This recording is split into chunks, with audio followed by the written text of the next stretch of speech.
What's good, everybody? It's your boy, O'Shea Duke Jackson, back at it again with another episode of The Celebrity Junk. Let me just talk about this, guys. First of all, I'm not one of those guys who are really so big on talking about the Jews or white supremacy. I know that different brothers have certain opinions about the white man or other groups and things like that.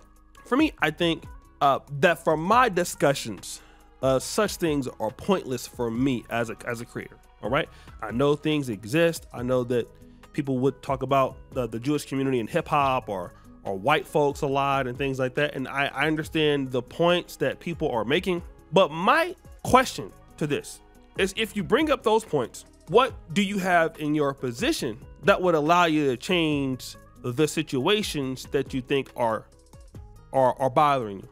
All right. And this is why I try to stay true to that and that alone. I do not feel that anybody is strong enough or stronger than the black community or blacks. I feel like we put our pants on every day like other groups do. I don't feel like any other human being has more of an advantage biologically or intellectually than we do, okay? But there are other people who disagree with me in that matter, maybe, and they bring it to their attention, and one of them was Kanye West. Kanye West destroyed his own career and many of his own opportunities by making negative commentary toward the Jewish community. And Katt recently had a stand-up show in which he basically makes fun of the situation. Po Kanye, they broke that in front of us. White people, we had heard about getting broke before, but we had never seen get broke in front of us. That right in the camera and said, I'm in there so good, I can say anti-Semitic things. What he say that for? When he did the interview, he was in all Yeezy.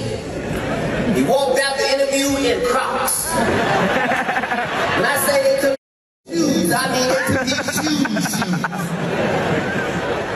He sold $1 billion worth of shoes.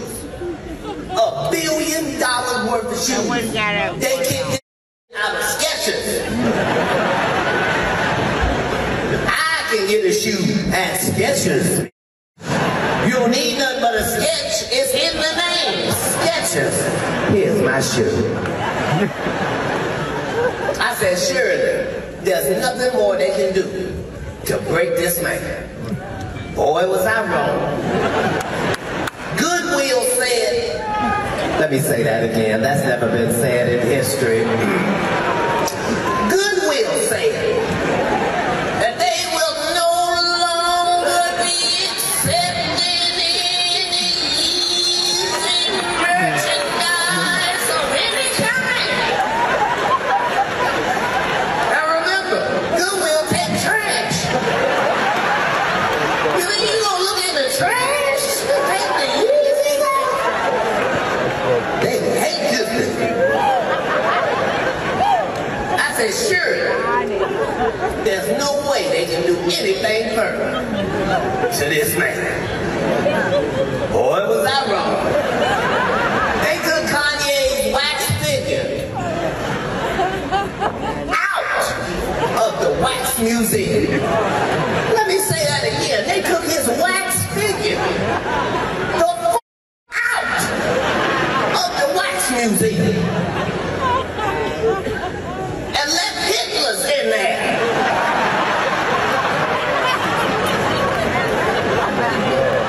You should have seen the look on Hitler's face. They brought that. Hitler said, what did he say?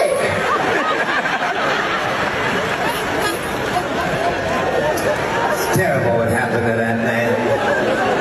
So let me kind of talk about this, all right? He was talking about how basically Kanye West lost everything, okay? Lost brand partnerships, lost his billionaire status, everything for losing commentary. And we see it with some of these creators out there who feel like they need to, you know, die on the cross, so to speak, and talk about the things that the Jewish community or the white community or whoever else community is doing to them. And then you go out and you get demonetized and you lose your money. Same thing with the Colin Kaepernick thing. And now he lost lost a lot of his opportunity in the NFL and wants to come back to the NFL, and now it's too late. And the reality of it is, guys, is that if you feel like you want to change something in your group, you always can work within your group. Listen to what I'm saying, and build your group by solving the issues with your group and investing into your group. And see, this is what people do in other communities that we are so upset with, some of us in the black spaces. Well, the Jews run everything. The Jews have this, or they have that. The whites have this, and the Asians have that, and the Indians have this. Well, then I want to ask you a question. Do you take the opportunity to invest into your people to see what you want to see? The answer is always going to be no. And when it comes to the black, we don't want to have that honest conversation, so we get dismissive, and we want to get angry, and we would like to get upset. Are you investing in the things that you would love to see? These other groups do that. I live here in Uganda, and of course, I hear all the time when it's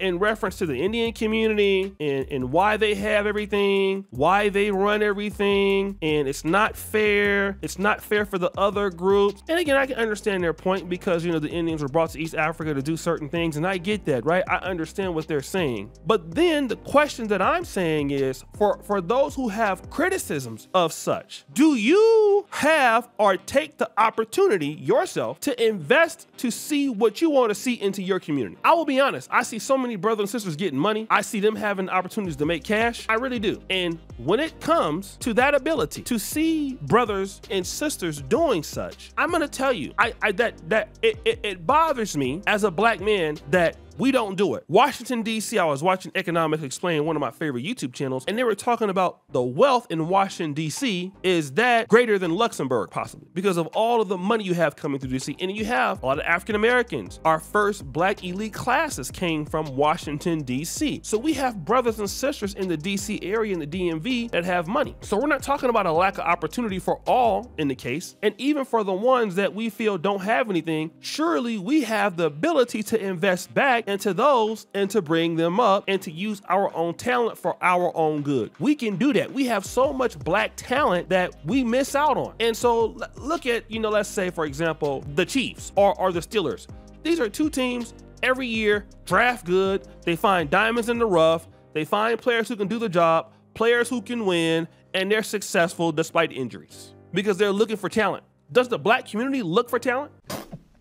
We don't look to put our people in positions to help us create opportunities in the future.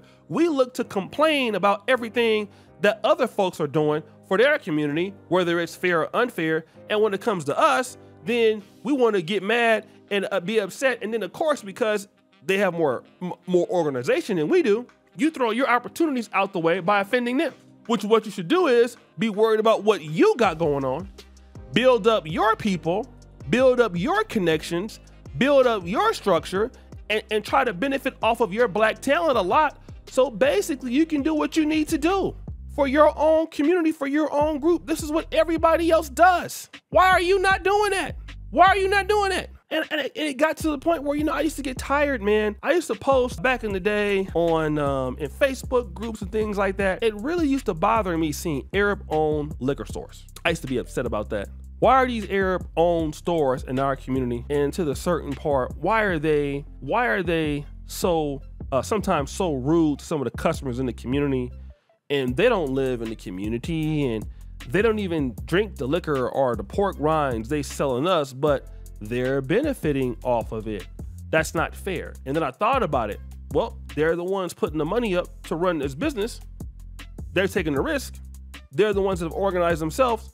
So then you tell me how it's not fair. If they put it up there, then it's fair because they're the ones taking the risk. And if they're organized and you're not organized, you can get mad if you want. You can be upset about it if you want. You can be like Kanye West, who's rich and a billionaire and still mad about it, but yet you over there sleeping with their people.